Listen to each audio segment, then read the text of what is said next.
दिल्ली के प्राइवेट स्कूलों में नर्सरी एडमिशन की दूसरी लिस्ट सोमवार को जारी की गई है।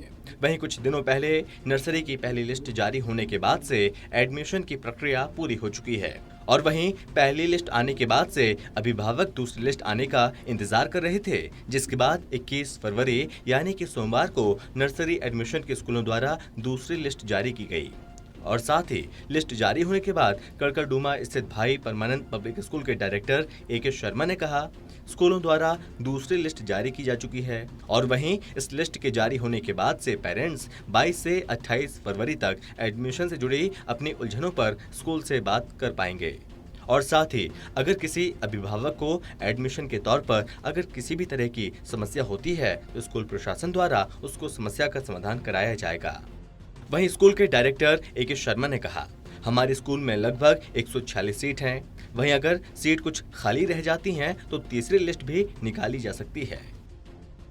भाई इसमें जो नर्सरी एडमिशन का जो प्रोसेस है जो गवर्नमेंट ने डिसाइड किया है, तो गवर्नमेंट ने उसमें पहले हम एप्लीकेशंस लेते हैं, ऑनलाइन रजिस्ट्रेशन भी होते हैं, ऑफलाइन रजिस्ट्रेशन भी होते हैं। तो रजिस्ट्रेशन जब हो जाते हैं तो एक पर्टिकुलर डेट तक रजिस्ट्रेशन होते हैं, जैसे इस बार आई थिंक 22 तक थे शायद। तो उन रजिस्ट्रेशंस के बाद में हमें एक फ़र्स्ट लिस्ट लगानी होती है, तो उसमें हम मार्किंग देखते हैं। जो मार्किंग का सिस्टम है, जिन बच्चों के हाईएस्ट मार्क्स होते हैं हम उनकी लिस्ट सबसे पहले बाहर लगा देते हैं।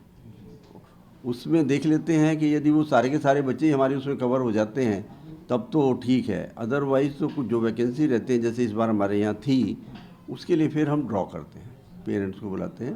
पेरेंट्स को इस बार हमने नहीं बुलाया, इस बार हमने डी नॉमिनीज़ को बुला के डायरेक्टर ऑफ एजुकेशन के उनके नॉमिनीज़ को बुला के उनकी प्रेजेंस में वीडियोग्राफी करके बच्चों का ड्रॉ किया और वो जो लिस्ट बनी है, कुछ ड्रॉ की और कुछ कंफर्म लिस्ट, उसको हमने बाहर भी लगा दिया, अपने नोटिस बोर्ड पे भी लगा दिया।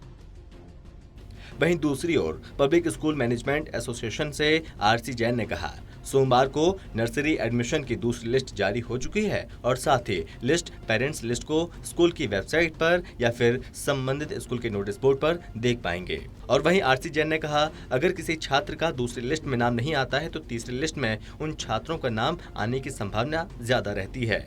वहीं अगर स्कूलों में सीटें खाली रह जाएंगी तो तीसरी लिस्ट भी स्कूल प्रशासन द्वारा जल्द ही निकाली जा सकती है।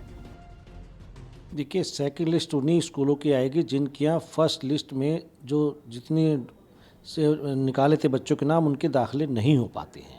सीट खाली रह जाती है तो सेकंड लिस्ट आएगी, नहीं तो सेकंड लिस्ट आना किसी भी स्कूल के लिए ज़रूरी नहीं है। और दूसरा ये भी है कि जिनके यहाँ सेकंड लिस्ट आती है और सेकंड लिस्ट में भी कुछ सीटें बच जाती हैं, ऐसी स्थिति में तब वो थर्ड लिस्ट आती है, जिसकी डेट अभी 28 फरवरी है। तो अब समस्या ये है कि इस बार दाखिलों में वो तेज़ी देखने को नहीं मिल रही है जो पिछले दिनों देखने को मिलती थी, क्योंकि मैंने ये महसूस किया कि अभी भी पेरेंट्स इस दुविधा में हैं कि अभी आगे स्कूल पता नहीं खुले रहेंगे या बंद हो जाएंगे। तो ये भी पेरेंट्स में एक दुविधा देखने को मिली है, इसलिए अधिकतर स्कूलों में वो मारामारी इस बार देखने को नहीं मिली जो इससे पहले दिखाई देती थी। वहीं शिक्षा निदेशालय के अनुसार 31 मार्च एडमिशन का आखिरी दिन होगा और साथ ही 1 अप्रैल से क्लास शुरू हो जाएगी। Kunal Sharma, total news, Delhi.